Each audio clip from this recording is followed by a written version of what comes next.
तो प्रॉब्लम में अपन को बोल रखा है कि अपन को ये समेशन दे रखा है और इसका फाइनल आंसर क्या होगा वो अपन को बताना है। तो यहाँ पर एक चीज नोटिस करने की है कि यहाँ पर नीचे n फैक्टोरियल आ रहा है।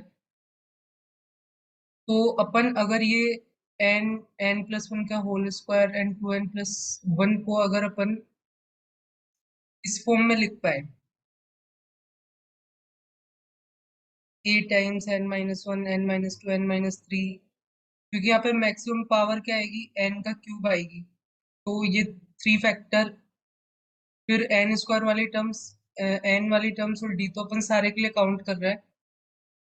ऐसे लिखने का क्या फायदा होगा कि ये जो n फैक्टोरियल है basically n times n-1 n-2 n-3 इस टाइप का होगा। तो यहाँ पर ये कैंसिल हो जाएगा और फिर अपने पास फाइनली क्या बचेगा। अगर तो मान लो तुम्हारा यहाँ पर ये वाली टर्म आई, तो यहाँ पर तुम कैंसिल करोगे तो a divided by n-3 factorial बचेगा। वो क्या, n-4 फैक्टोरियल बचेगा। तो n-4 फैक्टोरियल यहाँ पर बचा। तो अब तुम क्या कर सकते हो, तुम्हें e raise to power x पता है क्या होता है, 1+x+x² बाय 2 फैक्टोरियल। तो फिर उस चीज का तुम यूज करके इस समेशन को फाइंड आउट कर सकते हो। यहाँ पर n की डिफरेंट वैल्यू रखोगे तो फिर इसी टाइप का समेशन बनेगा। तो ये अपना यहाँ पर थॉट है इसको सॉल्व करने का। तो अभी अपन क्या करेंगे, इसको इस फॉर्म में अपन को लिखना है। तो ये अपन ने लिखा। इसके बाद अपन यहाँ पर कोफिशिएंट को इक्वेट करेंगे। तो अगर तुम सिंपली यहाँ पर n³ का कोफिशिएंट देखो तो इधर से क्या आएगा, 2 आएगा n³ का कोफिशिएंट। तो इधर से तुम a की वैल्यू 2 सिंपल बता सकते हो। उसके बाद यहाँ पर अगर तुम n की वैल्यू 1 पुट कर दो तो ये वाली टर्म 0 हो जाएगी, ये वाली टर्म 0 हो जाएगी और ये वाली टर्म 0 हो जाएगी। इधर d बचेगा और इधर n की वैल्यू 1 पुट करने पर ये 2 का होल स्क्वायर टाइम्स 3 आया तो ये 12 हो जाएगा। तो अपन ने यहाँ पे d की वैल्यू n की वैल्यू 1 पुट करके निकाल ली। n की वैल्यू 2 पुट करोगे तो यहाँ पर अभी d तो अपने पास बचेगा ही और यहाँ पर ये c आएगा तो ये c+d बन जाएगा। और ये वाली टर्म 0 हो जाएगी।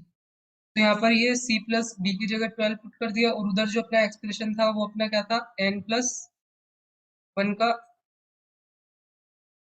होल स्क्वायर टाइम्स 2n+1 ये था। तो यहाँ पर n की वैल्यू 2 पुट करोगे तो 3 का स्क्वायर टाइम्स 5 आएगा तो c की वैल्यू 33 आ जाएगी। वैसे ही n की वैल्यू 3 पुट करोगे तो इधर यहाँ पर देखो क्या बनेगा, b टाइम्स 2 and 1 और इधर 2 टाइम्स c बन जाएगा प्लस d। और इस एक्सप्रेशन में जब n की वैल्यू 3 पुट करोगे तो 4 का स्क्वायर एंड 7 आ जाएगा। c एंड d अपन ने यहाँ पे निकाल ही लिए। तो c की वैल्यू 33 थी तो 2 टाइम्स c 66 हो जाएगा प्लस 12 इज इक्वल टू, यहाँ पर ये 112 आ जाएगा। अगर तुम 16 मल्टीप्लाई बाय 7 करोगे तो ये एक्चुअली में यहाँ पे 112 आएगा। इधर ये 16 मल्टीप्लाई बाय 7 बन रहा है तो ये 112 आ जाएगा। तो इससे अगर तुम कैलकुलेट करोगे तो b इक्वल टू तुम्हारा 17 आ जाएगा। अभी तुमने क्या किया, ये जो चीज थी n+1 का होल स्क्वायर टाइम्स 2n+1 इसको तुमने इस फॉर्म में लिख दिया। अब उसके बाद तुम क्या करो, यहाँ पर बेसिकली n-1 फैक्टोरियल से डिवाइड करना है अब अपन को। तो n-1 फैक्टोरियल से अगर अपन डिवाइड कर दे तो अपने पास जो जो टर्म आई है, तो एक n-1 फैक्टोरियल आया, एक n-2, एक n-3 और एक n-4 फैक्टोरियल। यहाँ पर बेसिकली ABCD की डिफरेंट वैल्यू तुम्हारे पास चाहिए जो पुट करो और जो n-1 n-2 n-3 वाली टर्म इससे कैंसिल करोगे तो यहाँ पर n-4 फैक्टोरियल बच जाएगा। इसके कोरस्पॉन्डिंग n-3 फैक्टोरियल बच जाएगा, इधर n-2 फैक्टोरियल बच जाएगा और इधर n-1 फैक्टोरियल बच जाएगा। तो सिंप्लीफाई करने पर ये इस तरीके से आ जाएगा। तो अपन देखें तो शुरू में अपने पास ये एक्सप्रेशन था। तो यहाँ से सबसे पहले तो n यहाँ पे कैंसिल करने के बाद ये 1 डिवाइडेड बाय n-1 फैक्टोरियल बचा और फिर मैंने इन दोनों चीजों को यहाँ पर किस फॉर्म में लिखा, इस फॉर्म में लिखा, ताकि अपन उसको इस तरीके से इसको लिख पाए। अब यहाँ पे क्या होगा कि एक 4 डिवाइडेड बाय n भी अपने पास, तो वो भी अपन यहाँ पे पुट कर देता है। तो अभी जो अपने पास सम बनेगा वो इस तरीके से बनेगा कि उसमें समेशन n की value 1 to infinity 1 divided by 4 raise to power n 12 and ये n-1 का फैक्टोरियल प्लस n की value 1 to infinity 1 divided by 4 raise to power n 33, ये n माइनस 2 का फैक्टोरियल,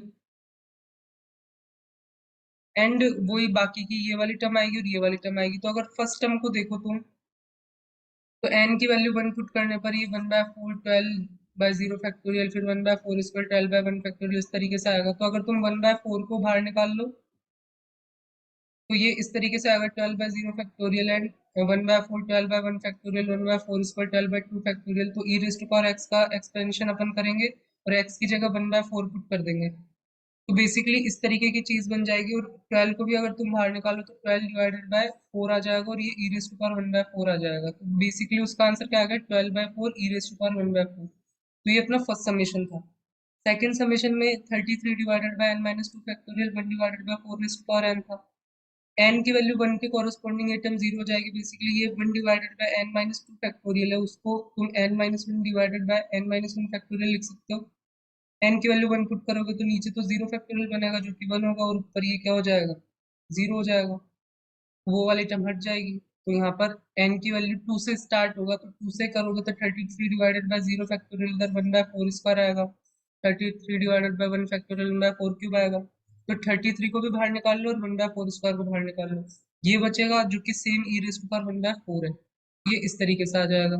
बेसिकली सेम यहाँ पे करोगे तो नीचे क्या हो रहा है, एक पावर इंक्रीज होती जा रही है, तो अब 4 का क्यूब आएगा 17/64, वही ई रेज़ टू पावर 1/4। इधर यहाँ पर 2/256 आ जाएगा, वही 4 रेज़ टू पावर 4 हो जाएगा आपकी बार, और ई रेज़ टू पावर 1/4। और अब इन सबका समेशन करना है, तो एलसीएम लोगे तो 256 आ जाएगा यहाँ से, और इधर से क्या बचेगा अपने पास, एक 2 बचेगा।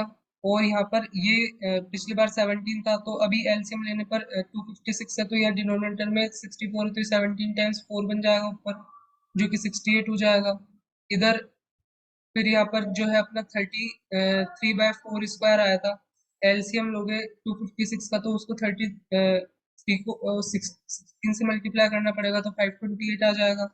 और वैसे ही ये जो अपने पास आया था 12/4, एलसीएम तुमने 256 का लिया, तो 12 को यहाँ पर तुम्हें 64 से मल्टीप्लाई करना पड़ेगा, तो इसको अगर तुम देखोगे तो ये तुम्हारे पास 6768 आ जाएगा। और इनको सॉल्व करोगे तो ये 683 डिवाइडेड बाय 128 आ जाएगा और ई रेज़ टू पावर 1/4 आ जाएगा। तो इस तरीके से अपना फाइनल आंसर। तो अपन ने क्या किया, जो n फैक्टोरियल था वो अपन को दे रखा था, और ऊपर की टर्म्स में अपन को ये इस तरीके की पोलिनोमियल दे रखा था। तो अपन ने इसको क्या किया कि इस तरीके के फैक्टराइजेशन के फॉर्म में लिखा था कि अपन n फैक्टोरियल से में जो टर्म्स आ रही है उससे इन टर्म्स को कैंसिल करके उसको फिर एक E raise to power X का यूज करके उसको अपन सॉल्व कर सकते हैं। तो होप तुम्हें अच्छा लगा होगा। तो मिलते हैं नेक्स्ट वीडियो में।